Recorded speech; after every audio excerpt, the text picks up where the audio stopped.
So, would it be helpful for us to share a little bit more about our background before we dive into the material? Yeah, okay. So I'll start by just sharing more about kind of what you mentioned there, which is that I really started after college working in financial services, and I had a fairly stressful job, imbalanced work life, and was kind of doing too many fun things in the city as a young person living there. And eventually that caught up with me, and I started to have some unusual symptoms come up that manifested on my skin. And after about a year of biopsies, I was diagnosed with a type of lymphoma that comes out on your skin. So it's hearing that along with having a family history of cancer made me say, hey, this isn't going to work for me. I don't want to kind of just go the route that I was told to go, which was to use steroid cream and do nothing else for the meantime. That didn't feel right to me, to just kind of let it take its course. So I really dug into what could I do on my own, and did a lot of research. This was before the internet is what it is today, but essentially overhauled my life and my lifestyle and how I was living, my work-life balance. And really through all of that, after a few months, my symptoms went away, and I could see my symptoms because they were on my skin. That's how this particular type of cancer comes out. So I continued to see my oncologist in the city for a couple of years after that, but my symptoms stayed away, and eventually they said, you don't have to keep coming in. So seeing that kind of power of healing that the body has led me to say, hey, I want to go back and learn more about this. I want to do something that feels aligned for me in this way. And so I decided to go ahead and do pre-med coursework, which I needed to do anything in healthcare, really. And along the path there, I learned about naturopathic medicine. And I chose that because it was kind of like the furthest I could go to get all my questions answered about why things happen in the body, what's really going on at a deep level, and taking a more kind of integrative approach. So I went back to school for 6 years in total to become a naturopathic physician. I am also trained in functional medicine, and I previously had a practice on the other side of Connecticut for about 5 years, and have been here in Darien at Wellness Insights Integrative Medicine for almost 2 years. And just love doing what we do and getting to support people. And everyone's health is different. We look at everyone as an individual, and that just makes it really exciting and fun to see, what does someone need to really optimize their health and heal. So that's a little bit about me. I'll turn it over to Annie. Dr. Casey, your story is always just, every time I hear it, I think this is the third or fourth time, I'm just amazed at your path. Hi, everyone. I'm Annie Harrington. I'm a pediatric nurse practitioner. I had a very traditional route initially. I was a neonatal nurse, and then I became a pediatric nurse practitioner, and I worked in pediatric surgery and hospital administration. And as Paul mentioned, I was in the city for about 17 years. And I loved that. And along that journey in my own personal life, in my mid-20s, I was diagnosed with celiac disease after many years of not being diagnosed. And that really forced me to have to learn a lot about food and nutrition and the impact of what I ate on my own health. But even with that diagnosis, it was kind of I was diagnosed and told don't eat gluten for the rest of your life and good luck. It didn't really sink in. And it was probably about 6 or so years ago, when I became more interested in a whole food plant-based diet just for preventive health, for my family health. And as I started to develop that in my own life, I realized what a huge connection there is between nutrition and long-term health outcomes, and how much in the healthcare system we know about disease and how little we know about health, actually, as an entity and a preventive pathway for people, and just as a lifestyle. So I went back and studied nutrition science and went to the University of Arizona's integrative medicine and lifestyles program and completed that, and then sat for advanced holistic nursing boards, and then did some culinary education, culinary nutrition education, and joined Wellness Insights last year to do initially pediatric integrative medicine, and really focus on lifestyle guidance with children and adolescents. But throughout that whole time and this whole process, my area of joy and true passion is the food and seeing how much people just need help learning the basics of good nutrition and understanding how that impacts their life. So I'm also now working on building out another business on meal planning and connecting people to the local food economy because I just think food is something that is joy and community and love and is such a core piece of our health. And a lot of people just need a lot of help understanding that. Even those of us who are health professionals had to go out and seek our own education about it. Yeah. Awesome. Awesome. And Annie, you just have so much knowledge and I love what you share. Also, Paul mentioned your website and just what you share. You share so many good tips and your recipes are amazing. Um, we wanted to, as we get started, we wanted to kind of set the context a little bit before we dive into all of the nutritional goodness. And really, when we're working integratively, holistically, we're always thinking about the whole person as we're supporting someone, including on that kind of recovery journey. So we want to know about what's happening in the really psychophysiology sense, because that's the backdrop against which someone goes through that recovery journey, and that the family is involved too. We have to keep in mind what's happening at a physical level as well as the mental emotional level, and then nutrition is a nice kind of tie in there. So at a high level, one thing that we think about is inflammation and how inflammation can impact the body. And inflammation is this really general term. It's an immune response. We need to have a little bit of it, but when it becomes out of control and excessive, that's when it's a problem. And that's what so many of us experience in kind of modern times. So dealing with inflammation so that it doesn't kind of fuel more damage in the body is important. And inflammation can become a kind of a cycle where if there is inflammation happening, it can feed into more damage, more oxidative stress in the body, free radicals, that type of thing. And that can fuel more inflammation and go round and round. And then there are a lot of inputs to inflammation, all sorts of different things from stress, unhealthy food and lifestyle choices, all sorts of inputs there.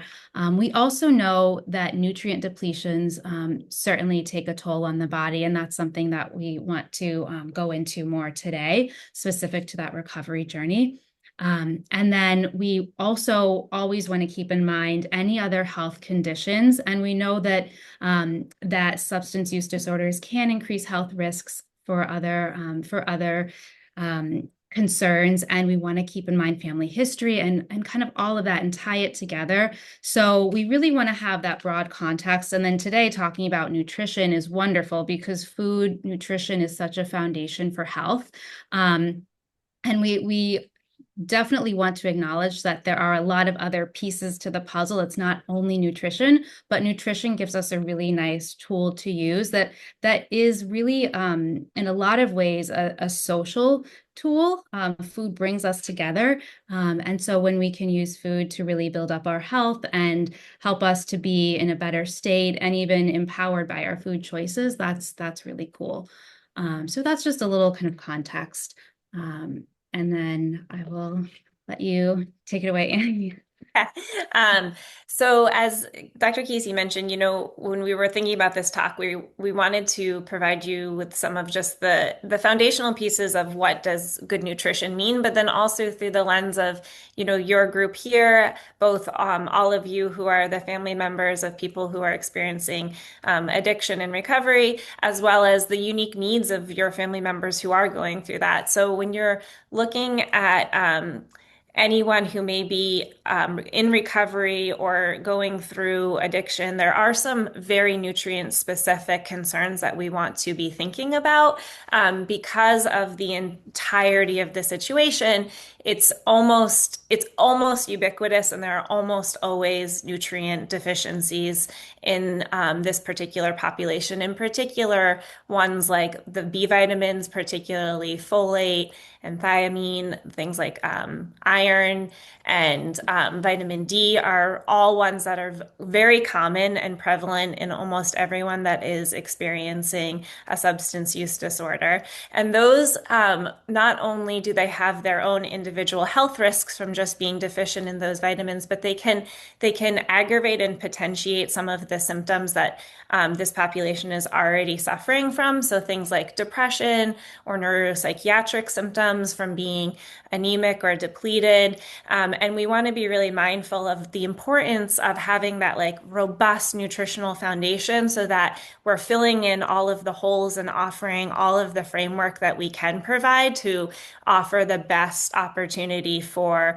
recovery. And so, as we talk about a kind of whole food and nutrition approach to this, we want to be also focused on the ones that we know are specifically most prevalent in this population. And like I said, those are going to be almost always folate, B12, vitamin D, some of the A vitamins from some of the vitamin C, and thinking about signs and symptoms of what they may be experiencing through those deficiencies like anemias, weaknesses. There's some very specific ones like Wernicke's encephalopathy, but even at just a very general level, assessing and testing for those vitamin levels to see where we can support, because there is some research that offering supplementation in some of these can help alleviate some of the like depressive symptoms and even some of the opioid responses. And in particular,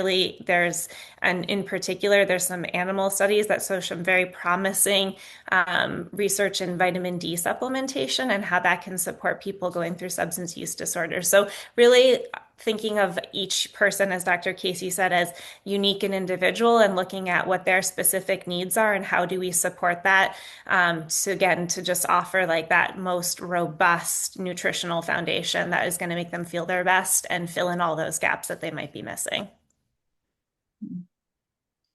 Awesome. So important. And then just continuing on talking about good food stuff, at a more kind of basic level, we have three macronutrients. We have proteins, fats, and carbs, and all foods fall into kind of one of those categories, and many foods have multiple of those categories. So protein, fats, and carbs. I want to just touch on each of them briefly because they're all important, and especially with the recovery journey, we want to make sure someone's body is really getting the resources that they need so that they can heal and repair and be at their best. So protein, to start with, protein is so important. We need protein for so much in the body. Protein is things like animal meat, poultry, eggs, beans, lentils, legumes, seafood. Protein breaks down into peptides, which break down into amino acids. And amino acids, these teeny tiny little building blocks, that's what kind of tells your DNA what to build, and then what your body is able to build and repair all sorts of things with, from repairing like different aspects of your cellular health to your gut lining, your immune system, your liver. Protein is so important, and protein is also an important part of the immune response, to have a robust response if you encounter bugs that we don't want. So protein is something that we talk a lot about, but especially for the recovery journey, making sure that someone's getting sufficient protein. So ideally that's something like 25 to 30 grams or even more per meal. And yeah, just you can't really emphasize enough how important protein is. And then fats are not bad in general. There are some fats that are unhealthy, and then there are some fats that are really healthy. So especially for the recovery journey, we want to focus on omega-3 fatty acids, which are kind of the best type of healthy fat that we talk about. And these are really important for so much in the body. They're really important for your neural health, so your nerves, your neurological system and function, your brain health, your cognition. This type of fat is essential for all of that. Omega-3s give us this really nice fatty layer that kind of covers our nerves in our body. Omega-3s also contribute to the health of our cell membranes. So anytime someone is recovering, we want to make sure the cellular health is at a good place. And the healthier your cell membranes are, the healthier your cells are. The cell membranes, if I think like way back to like elementary school biology when we're learning about cell membranes, we didn't learn enough about them, but they're so important for regulating what goes in and out of cells. And your cells make up your whole body, really. So that they're very important to support cellular health. Omega-3s can also support things like mood. They can support cravings. They can help with, some research shows they can help with impulse control and making decisions. Omega-3s are also really anti-inflammatory. They're talked about a lot as an anti-inflammatory. And yeah, there's a lot more we could say there, but just know that omega-3s are a really healthy type of fat. And so really optimizing omega-3s is going to be good. And Annie had an acronym for a nice way to remember some of the seafood that is especially high in omega-3s. Annie, do you want to share your acronym? Because I Yes, love so seeing it. it's SMASH, which is sardines, mackerel, anchovies, salmon, and herring. So those are all of the cold water fish that are really high in omega-3 fatty acids that can offer all of that anti-inflammatory support that Dr. Casey's talking about. Yeah. Yeah, and those I love the smasher fish. Those are also not only high in the omega-3s, but they also tend to be cleaner seafood choices because with seafood, we can get certain types of fish, like just to pick on tuna for a moment, that tend to be more heavily contaminated. So when we're looking to increase omega-3s, we want to try to choose the fish that are both high in omega-3s, but also less likely to be contaminated with toxins that we don't want. And so on that note, if someone is wanting to supplement with omega-3s, that's one supplement where you do want to pay attention to quality because you want to make sure you're getting a really purified product that's gone through all the processes and kind of third-party testing to make sure that it's a really pure product and you're not getting toxins, heavy metals, that kind of stuff in it. But those smash is just such a wonderful way to use food as medicine, really, and get those omegas in. So we talked about proteins, fats, the omegas especially, and then carbs is the last macronutrient of our three macronutrients. So carbs are really important. There's a lot of talk about like low carb diets and this and that. And in some cases, that can be helpful for people. But by and large, we really need carbs, and a low carb diet is not great for most people. So carbs are in things like fruits and vegetables and grains. Carbs are really important. They also help support our calming neurotransmitters. Eating a variety of foods is going to be the best way to get in a variety of carbs so that you're not kind of loading up on one particular food type, but getting a variety. And with the variety of foods, you also get a variety of different micronutrients, which is really great. Carbs will also give you some nice fiber, which is really helpful for a lot in the body, including your digestive health and healthy bowel movements. There's so many connections here that we could talk more about. But the takeaway from, I think, all of these macros, the fats, the proteins, the carbs, is really that a balanced diet, getting all of these macronutrients in, is really important for foundational health. And you don't really want to be kind of skimping on any category. And then especially for the recovery journey, those omega-3 fats are going to be really helpful. And protein is so essential for repair and healing in the body. Yeah. Yeah. So I'm gonna take over a little bit and talk about more about just anti-inflammatory foods and as we talk about this, like I think sometimes people both overcomplicate nutrition a little bit. Nutrition science is relatively slow and boring, and it applies broadly to all of us until you're getting to like a very specific level where you're working with an individual patient. So when we're talking about today, like these are things that apply to all of us, like all of you, like this foundational nutrition, the benefits of having healthy microbiome and all of those macronutrients and the vitamins like support all of us. They support all of our mental health because of the connection between our microbiome, which Dr. Casey is going to talk about, and our overall well-being. And I think sometimes we make it inaccessible to by people, especially if you're in like the wellness space or wellness world at all, about getting it right and how do you do it. And I like to approach it of my two kind of takeaways are eat real food, as simple as that. Like if you look at it, is it a real food that you can identify? And to eat the rainbow. So while we're trying to build a really robust and healthy nutritional foundation, and we're trying to build that microbiome that's going to support all of the recovery process and all of our neurotransmitters and all of the liver detoxification that we need to be going through. We want to be putting in as many wonderful, good things as we can. And I like to keep it simple because we also know that if someone is ill in any way, but particularly in a recovery situation, food can be really challenging. There's a lot of competing inputs, and a lot of the different substance use disorders can actually cause a decrease in appetite or cause cravings for things like sugar. So you're fighting this battle of not getting enough and not getting in the right things. And so trying to just take a simple like take some weight off your shoulder approach of like as much good food and as much variety as you can get and as much color you can get, you're gonna get a really robust intake of all of these nutrients and vitamins that we've talked about. So when we talk about building a plate in an ideal world, no matter how big or small that plate is, if it's a snack or a meal, if you can get in about half a plate of color, that's your fruits and vegetables, and then about a quarter of a protein and a quarter of a grain or a carbohydrate or a potato, you're doing an amazing job of getting in probably just a whole pack of vitamins and nutrients.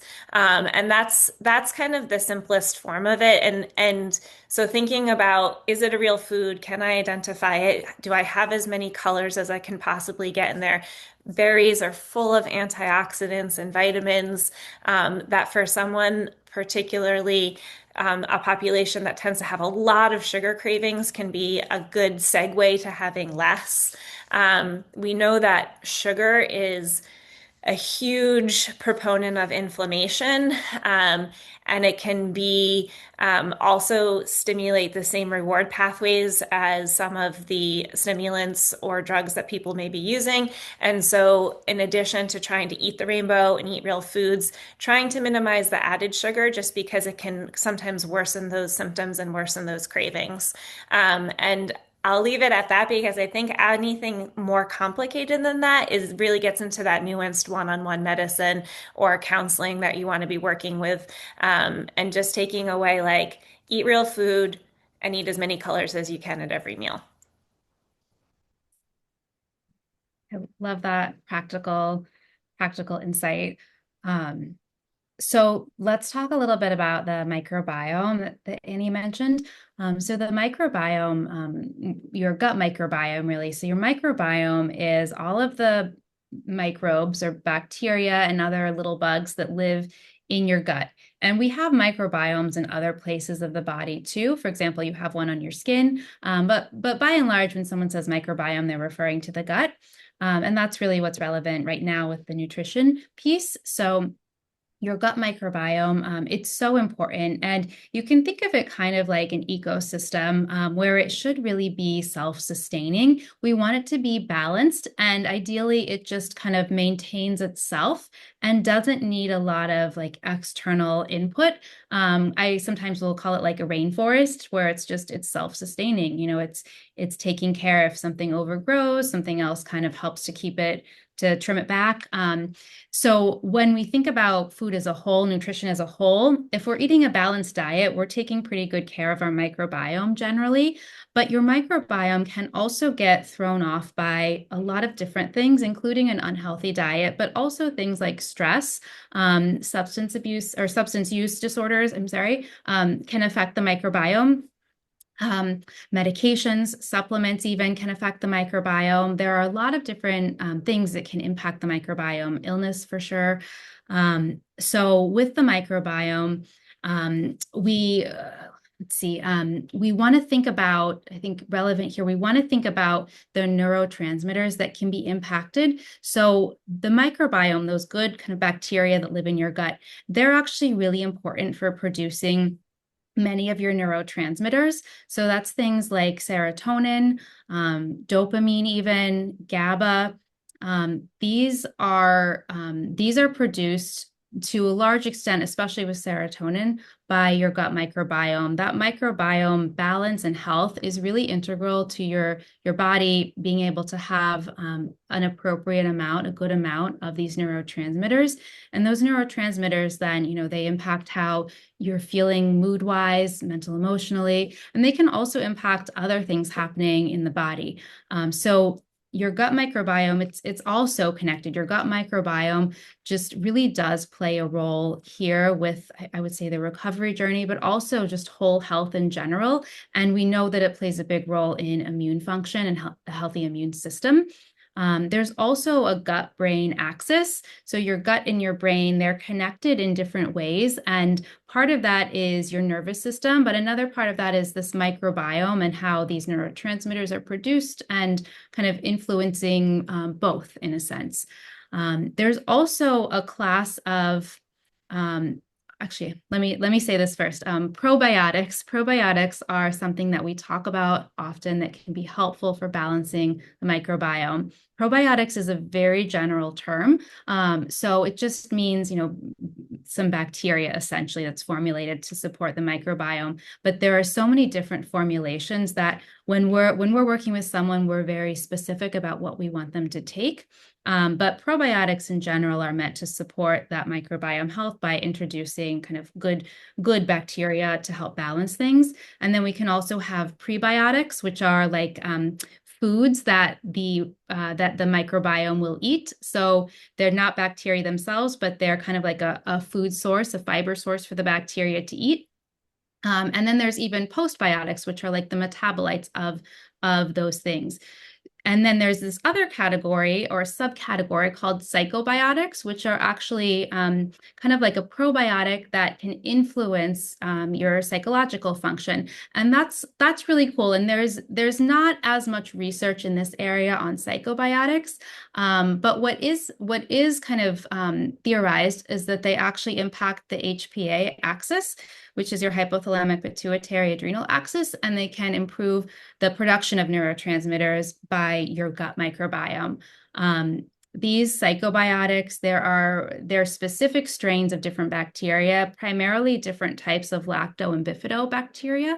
And they can improve things. Just one study even showed that something called Bifidobacterium longum, a type of a strain of Bifidobacter, can improve perceived stress and sleep. So when we're thinking about like mental, emotional health and supporting someone's kind of mental, emotional well-being, especially on the recovery journey, we can really do a lot through food to support the microbiome health. And knowing that it's really all connected. And if we need to introduce, a particular probiotic or psychobiotic strain at some point, that could be something that's done. But to a large extent, a healthy diet is going to really set your microbiome up to be in a good place. And often signs that your microbiome needs a little bit of extra support are different types of digestive symptoms. So that can be things like bloating or gas. It can be any type of discomfort or even like tenderness, cramping. Sometimes bowel movements will be affected. We like to talk a lot about gut health, but it can get a little bit graphic, so we won't go into all that right now. But just know that your microbiome is so important, and really the food that you're nourishing your body with and nourishing your families with plays a big role in the health of not only your gut and your body, but also that microbiome piece that's so important for so much. Yeah, yeah. Yeah, I'm always like, I think, it's always amazing to me that how much of our mental health and well-being is actually related to our nutrition and our gut health. Um, so to kind of touch on the last piece of nutrition, I'm going to talk a little bit about hydration, which we have to cover if we're talking about nutrition and just the importance of water and hydration in our overall health and how we feel, in its support of digestion, and as well as its support of recovery in terms of liver detoxification, and the need to be really well hydrated. And so we all need anywhere from 2 to 3 liters a day, more when it's hot or when you're going through a lot of activity. And we really want to be prioritizing water above other drinks that might have secondary effects, like things that have caffeine in them, which provide a stimulant effect. And that can worsen both anxiety and cravings, and as well as just worsening that kind of state of not having enough of what you need for your body to function well because you're dehydrated and you don't have enough water. And in addition to that, in particular, if someone is experiencing any type of opiate use, constipation is a really huge factor in that, and as a side effect of the medications. And so essential hydration is just absolutely crucial to helping with some of those side effects of those particular class of medications. So hydrating early in the day, limiting caffeine to early in the day so that it doesn't impact sleep, limiting caffeine to generally 1 to 2 beverages per day or less. And if drinking a lot of water is not feasible, then trying to eat water-heavy foods like fruits and cruciferous vegetables and lettuces and things that are also going to offer some hydration. And I mentioned sleep, and I'm going to segue a little bit into kind of the other aspects of health is, nutrition is so foundational, but so many things impact nutrition. And in integrative medicine, we always talk about the whole person. And so kind of the foundational aspects are nutrition, sleep, mental health and well-being, which we sometimes call spirituality or community, and in addition to that, movement. And so all of those pieces are interconnected and impact our ability to succeed in one area than another. If we don't sleep well, we're usually not going to eat well because we're tired and we're looking for comforting foods. If we're not moving our bodies, we tend to not eat as well. When we eat better, we tend to want to move better. When we're in community, we tend to have better mental health and well-being. So all of this it's impossible to just separate any one piece out, but to always look at it as the totality of how all of this lifestyle impacts our overall health. Um, and all of this discussion, while we've pulled out pieces specific to someone that's going through addiction and recovery, they're all 100% applicable to all of you as the family members and support as well, because you are also going through incredible amounts of stress, and that impacts the same pathways in all of us. And so taking care of yourselves through the same foundational pieces that we've talked about are just essential to you and your overall and your family's well-being. Dr. Casey, anything else we want to cover before we go to questions? Yeah, I think that's such an important point. I'd love to just touch on kind of liver health for a moment. So your liver is so amazing. Your liver is just, all of your organs are amazing, but your liver is so amazing. It does so much. It processes so much in the body, from things like hormones to like any medications, supplements. Your liver, it's so involved in so much and in so many of your kind of detoxification, excretion pathways. It's also able, as is your whole body, to regenerate itself.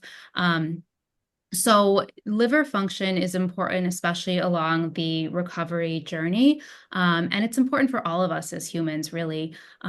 We know that a lot of different things can impact liver function, things that impact the gut that we kind of already touched on, which can be like foods, stress, sleep, even health status, medications, supplements, so many things can impact the liver. And so when we're thinking about supporting the liver, there are some types of foods that can be used to help there. And that's one of the nice food categories is one that Annie mentioned, cruciferous vegetables. Which you get kind of a bonus there. They're hydrating, and you also get to support the liver pathways. So that's things like broccoli, cauliflower, kale, bok choy, Brussels sprouts, collards, the list goes on. Also radishes, there's all types of radishes are wonderful for supporting the liver health. And ginger is a really nice support too. It can be a little bit kind of warming and stimulating to help move things. And then we can also think about using gentle teas like milk thistle tea. Milk thistle has been pretty well studied at this point. In a tea form, it's a very gentle way of using it. It's not necessarily standardized like a high quality supplement would be, but it is a gentle way of using it to support the body. And then dandelion tea is another one that I really like for supporting liver health, and also kind of cleansing the blood. So thinking about just kind of substance use in general, we want to really nourish our liver, give our liver a little bit of extra love, and all of us can benefit from that, but especially on kind of that recovery journey. Yeah, yeah. So we would be happy to answer like any questions. There's always more we can talk about too, so we're happy to keep going, but we'd be happy to answer questions if there are any.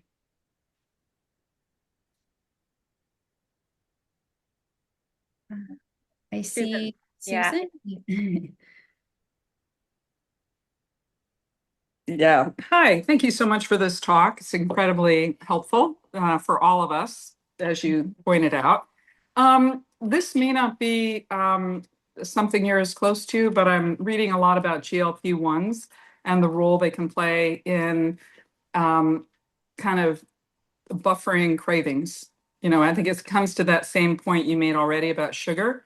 And, I just wondered if you could comment on that, if you have any background on that. Thank you. Yeah, yeah. So I'll start. I guess that's a great question. I think the two things come to mind. One is it would definitely need to be kind of an individualized answer, I would say.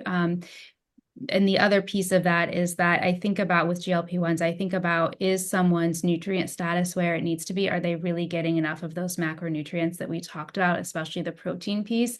And are they kind of able to maintain muscle mass and not have that be affected? And so there's a lot that we kind of do as a practice to support people around that when they're using GLP-1s.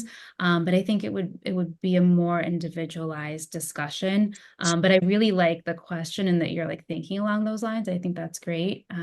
I would tend to err on the side of caution and say it needs to be more specific to the person. Yeah, I think I defer to Dr. Casey on that one. I think that the GLP-1s have a lot of potential positive health impacts. But I've yet to see any studies where that's specifically used for that reason in this population. Although, if it's an appropriate drug for them in general for their whole health journey, they do have a lot of positive other impacts. And the whole GLP-1 glucagon like peptides, like they mimic a gut-derived hormone. So as you work on nutrition, that's kind of and balancing blood sugar, that's kind of the role of what those one of the roles of those class of drugs. Mm. Yeah. And just on that cravings note too, thinking about how can we kind of modulate that. With cravings, we can think about the microbiome and how that's impacted and how that plays a role, because we do see that, and everyone is different, but we do see that when we really make changes in our health, the microbiome changes and our cravings actually change. And typically it takes a good 2 weeks for someone's cravings, like just to pick on sugar, for example, if someone's craving a lot of sugar, and we take it out of their diet, and we do that in a practical way that's tailored to the person, but we essentially take it out of their diet. Once it's out of their diet, you will probably have some type of craving for a short period. typically that doesn't go past a couple weeks. And then those bacteria that were craving the sugar die off, and you don't have the same type of craving anymore. So that working with that microbiome again can be helpful there. Very, very helpful. Thank you so much. Yeah. Liza, I see. Yeah. Yeah. Thank you so much for your presentation. I have two questions. You referred a couple of times to a certain kind of vegetable, and I did not catch what you were saying. Um, Cruciferous? Oh, yes, Yes, okay. So that that's is a going to new be one like for your me. broccoli is the broccoli, cauliflower, some of your like darker kale and dark leafy greens are cruciferous vegetables. Okay, that's a new one. Luckily, I love all of those. So, and you touched on probiotics, and I'll tell you, go to CVS, and that section is overwhelming. Now, I did have a doctor recommend Align probiotics, so I have taken that. But I guess I'm just wondering your thoughts because there's so many different ones that supposedly do so many different things. It just is a confusing section. yeah. There's a lot to look at in the probiotics aisle.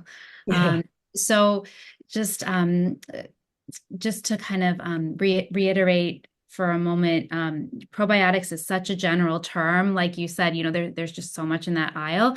So it's a little bit kind of case by case, but in a general sense, you want to find something that feels good to you and doesn't aggravate anything for you. So, in general, a nice blend of bifido and lactobacillus bacteria tends to be nice for most people. And then there's varying like quantities and amounts of CFUs, and quality for sure is a thing.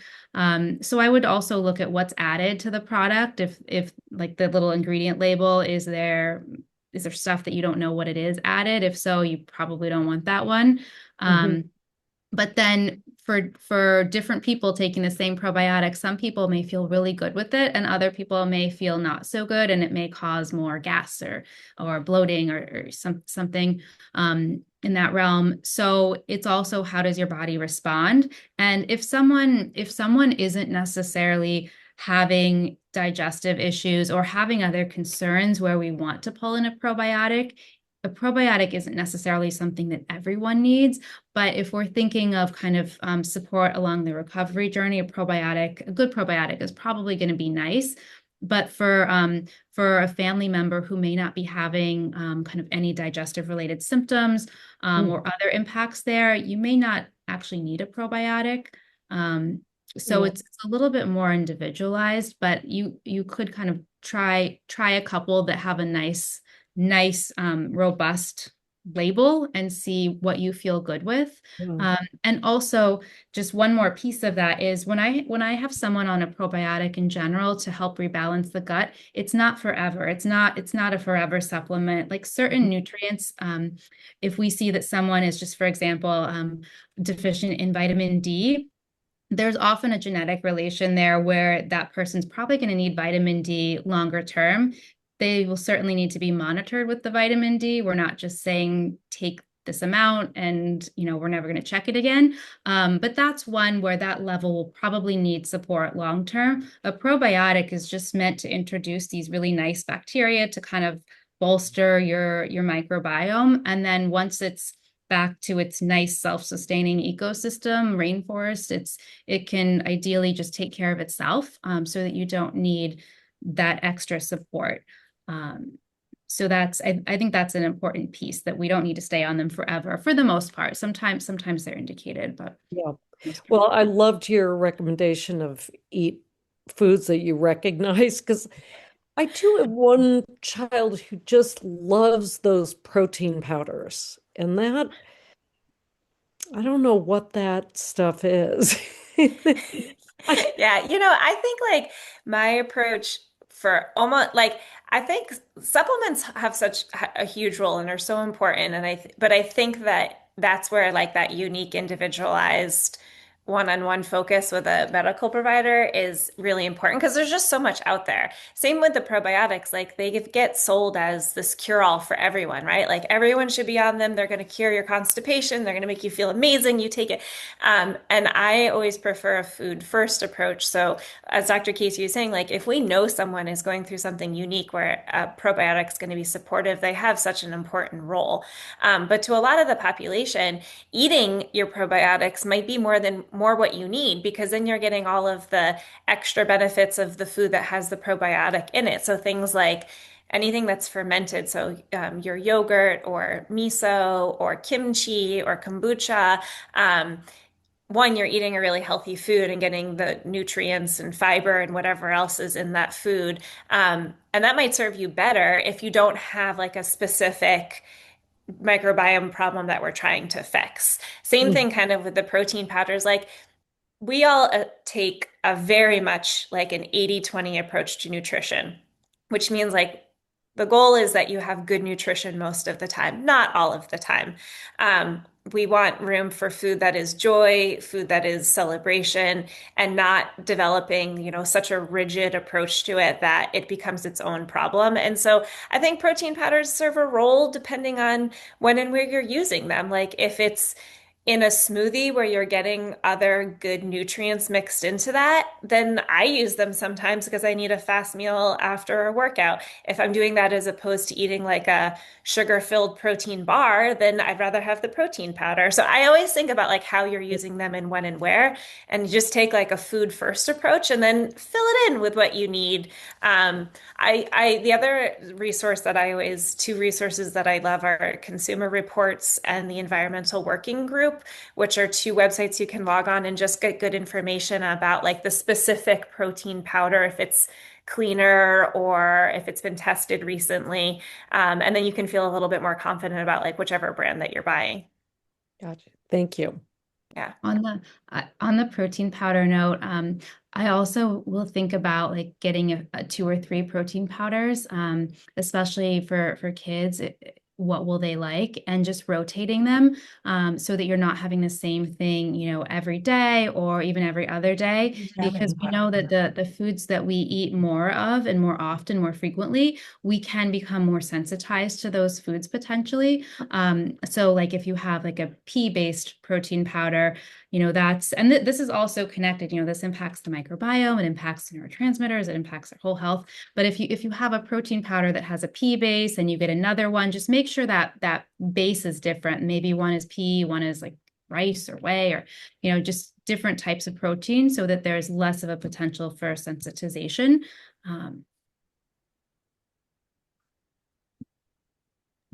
Yeah, hey, I'd like to ask a couple of things, if you don't mind. This has been great. Thanks to both of you. Just on like things like I see like lion's mane and mushroom like kind of thrown into everything. What is that? Is that actually anything real or to that?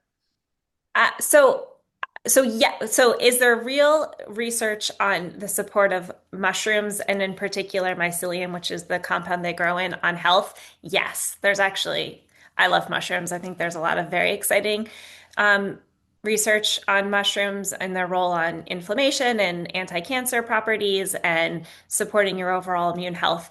I think you have to look at how they're being used and the source of what they come from. A lot of things throw small amounts of a little bit of something into a product and then advertise it, and it might not have any meaningful health impact. So I'd always, we'd have to look at the individual product. Lion's mane mushrooms are great. There's some teas you can have. There's one guy in particular, Paul Stamets, who's like the mushroom guru, and he has a line of mushroom extracts that have been well studied and they're made correctly from the part of the mushroom that actually has the health properties that you want. So again, it's like how it's used and the format that it's in and kind of, but there's a lot of good marketing around a lot of this stuff. And so again, and I'll let Dr. Casey speak to it, but like that's one that I actually think is mushrooms are super cool. They're just like if you one eat them. So if you like lion's mane, like eat them. They're a cool substitute for like a steak if you want to, and you'll get a lot of the fiber. They're full of protein. They're full of iron. But if you're looking for a supplement, then I'd look for a high quality one that is made from the mycelium and can speak to like specifically how it was made. And then, always ask someone specifically. And the other thing I'd say about supplements too, that one of my warnings is like, don't ever buy supplements on Amazon. Always buy them from a reputable source. Because even if it says it's from the brand, a lot of times it's expired or not tested or it isn't. So just in general, when you are buying any type of supplement, either getting it from a provider or from something like Fullscript or something where you just know it's going to be a higher quality product. Okay, thanks. Appreciate it. I guess one Yeah. other thing too is B vitamins. Is there, because the same with energy drinks and like yerba made energy drinks, are they any good for you? It's always, this energy drink craze thing and trying to find one that's actually, is it one that's any good or are they all just terribly bad? Do you want Yeah, to take that one? that's a great question. So I will tell you honestly, I'm not a big fan of energy drinks. Mhm. And the part of the reason there is we really want to support your baseline foundation health to be at its best. And when we do that, you often like kind of just naturally get that energy that you need. But energy drinks tend to kind of pack a lot of things that are potentially a little bit more potent and not appropriate for everyone into them, and every energy drink is different. So this is a little bit of a generalization. But I would much rather like test someone's B12 level, for example, and then see, oh, do you need support? And then what's the appropriate support for you, rather than doing an energy drink. My favorite way to like get an energy drink is to do a green tea. I love green tea. It's loaded with antioxidants. And it's a gentler form of caffeine, especially if we're thinking about like dehydration concerns and kind of the recovery journey. And for anyone, really, a lot of us don't get enough water. Um, we want to be cognizant of the caffeine load. And also if we are, there's so many pieces here. If we are having an energy drink, what else is that doing in the body? If it's giving us a boost, we're feeling that boost, but it's also affecting our adrenal glands. It's affecting our digestive system. It can affect the microbiome for sure.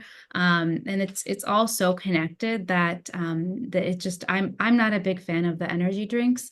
I would rather do kind of a whole person approach and do a gentler form of something like green tea, or if there's, you mentioned the yerba mate, something like that. There are also, speaking of the mushrooms, there are also nice mushroom drinks. I have some patients who absolutely love mushroom, like a powdered type of a high quality product instead of coffee, and they'll mix it in hot water and they just love it. But yeah, I'm just not a fan of the energy drinks. Yeah, I think I was funny you said green tea because that's the first thing I thought of is like I'm a one coffee in the morning and a one green tea in the daytime kind of girl. And I think anything after that is, I mean, this is a little glib, but I do think it's kind of true. It is like an expensive way to give you bright urine. Like most of that stuff, because they load it up, like after a certain point, your body is gonna, like they overload a lot of the non-water soluble vitamins, and then we just excrete them when we have what we need. And if you're eating a well-rounded diet, most of the time you don't need to supplement those extra vitamins that they kind of put in them to sell you. So you're basically getting a big load of caffeine that dehydrates you and then a bunch of stuff that's probably not doing a whole lot for you. Okay. Thank you. Appreciate Yeah. it. Okay, I get to ask a question now. And on the supplement story, can you have kind of a general recommendation? I'm just thinking that you would say to everyone, yeah, take a multivitamin. Yeah, take a omega-3 supplement. And maybe for people that are on statins like me, um, isn't there something that some people take to offset any negative impact of statins as well? Yeah, yeah, that's a good question. So I'll answer first. And so in general, as much as we would love to say, like, yes, here's like a general list, we really like to tailor it to the person. That said, a multivitamin is probably fine for a general person to take without looking a little bit more closely at health. Multivitamins tend to be a nice blend of nutrients, but ideally you're actually getting that stuff that's in the multivitamin through your food, through a nice balanced diet. But a multivitamin is there. I guess there's a reason that it's recommended so often by multivitamin companies. They tend to be generally safe and just a nice blend of micronutrients, minerals, vitamins, some antioxidants sometimes. But things I think you mentioned, did you mention B Omega-3. vitamins or omega-3? So yeah, so even omega-3s, like omega-3s, I really love, and for most people they would be fine. But if someone has, like, for example, a concern with bleeding disorder, if they're on a blood thinning type of medication, or with certain other health conditions, we may not want someone to be taking an omega-3. So it does get a little bit more. I wouldn't use it as a super generalization. But that's also because I always tend to be a little bit more conservative and err on the side of like being extra safe. And other things like vitamins like D, B vitamins, ideally we test those to see what the levels are before we supplement them. And especially with something like vitamin D, if you're taking a low dose of vitamin D, it's probably not an issue. But if someone's taking a higher dose of vitamin D long term, potentially that can actually be kind of having a negative impact. So that's why we do want to monitor that if someone's taking that. And How see, I think about there's there. isn't it COQ, something COQ that is Yeah. used to offset the statins? Yeah, yeah. So that's a great one. CoQ10, coenzyme Q10. And you're right with statin use because of how statins work. They're HMG-CoA reductase inhibitors. With that mechanism of action, it does deplete coenzyme Q10 in the body, and CoQ10 for sure is used to make cellular energy. It's very important there. So the side effects, one of the big side effects of statins is it can impact your muscles. You can get cramping or soreness. And that is in part related to that depletion in CoQ10. Your cells are kind of lacking that energy support. So your muscle cells in particular, because there's so much mitochondria with these energy processes in your muscle cells. So CoQ10 can be helpful there. So that's a good one to say if someone is taking a statin or a supplement that works like a statin, it would be wise to take CoQ10 with that. Yeah, and I would to echo Dr. Casey's point, like I think a better approach is to make people aware of maybe what they should be asking they should be tested for if they're getting, because a lot of this is pretty standard blood work. Like these vitamin levels are not crazy, and a lot of them are covered by insurance. But what we see most commonly in people that don't have a very well balanced diet would be a B12 deficiency, an iron deficiency, potentially omega-3 deficiency. And then it kind of gets nuanced after that. But those are like very common ones that you can ask to have your levels checked. And then it can guide you better as to whether or not you should have a supplementation. And I think in general, if you know you're not eating a well-rounded diet, most people aren't going to be hurt by taking a multivitamin, but it's not a cure-all, but it's probably not going to hurt you. And then instead, kind of looking more specifically at those very common deficiencies that we see, and tailoring your supplements from there.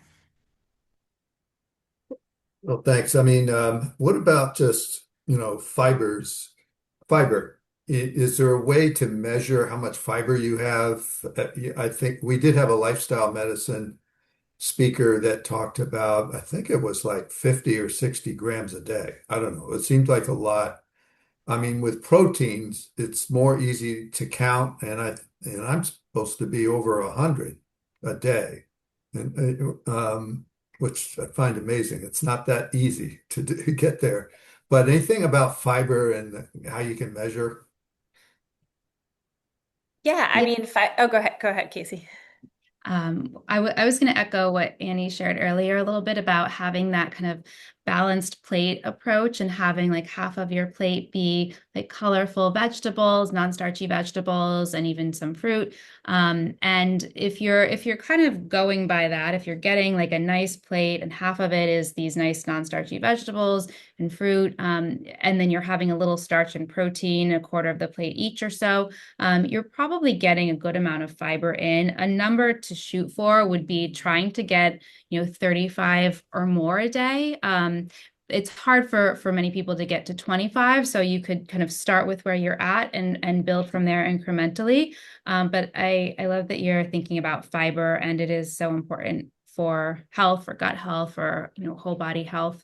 But in terms of measuring, you can also I don't always love to say this, but you can also, if you're eating different foods, you can do like a quick search online to see, oh, I'm having, this much broccoli, how much fiber does it have in it? And you can actually find a lot of information that way. And then there are apps now that you can track your food, the different macro categories, and they can also show you kind of an estimate for fiber content.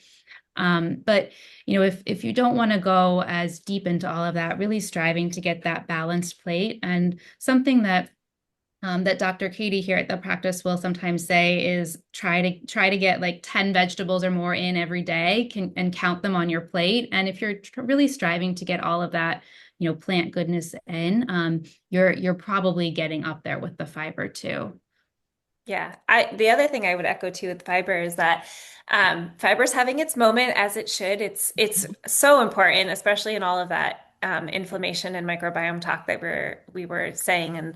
And however, fiber can be if you're not used to having a high fiber diet, it can be uncomfortable. So if you go from no fiber to trying to have 40 plus grams of fiber a day, you are going to not feel good. You're going to feel bloated and have some gastrointestinal discomfort, and then you're going to be like, I don't like beans. And so with fiber, it's important to increase it slowly and with the addition of a lot of extra hydration. And then you'll get to a point where like it's very comfortable, and it also helps with constipation and regularity and all of that stuff. But if you go too fast and you don't add extra hydration, it's actually going to be quite uncomfortable. And some people think eating a lot of like lettuces and stuff are the way to go with fiber, and they do offer a lot of insoluble fiber. But for fiber, I like to think of like my whole grains, my beans, avocados are a great source of them. But those complex carbohydrates, especially like legumes and stuff like that, are really wonderful sources of fiber. So on your plate, when you're thinking about that, for a long time we gave carbohydrates a bad rap, but whole grain carbohydrates have all the things that we need them. They have the carbohydrates, the fiber, some protein if they're a whole grain. So think of that as your source. And then it's not like protein where like an infinite number more is better. You don't need to. 60 is a very high amount of fiber a day, actually. And so I think if you're hitting that like 35 to 45, you are doing a really good job. And if you're comfortable with that amount, like you're going to be getting all the benefits that you need from it. Well, this is great. I don't think there are any more questions, and we did go over an hour, and I just want to say thank you very much for sharing your insights with us today. This was great. Thank Yes, you. thank you so much. Really Yeah, appreciate it. this was very, very helpful, and I will I will be passing on to the group the recording afterwards because I took a lot of notes, but I still couldn't uh, capture what all you were saying. So this was really outstanding. Thanks a lot for helping us. Well, thank you to all of you. And we just are so grateful that we got to spend the time with you, and wish you all a lot of healthy, happy life ahead. All right. Thank you. So much. Thank you. Take care. Mhm.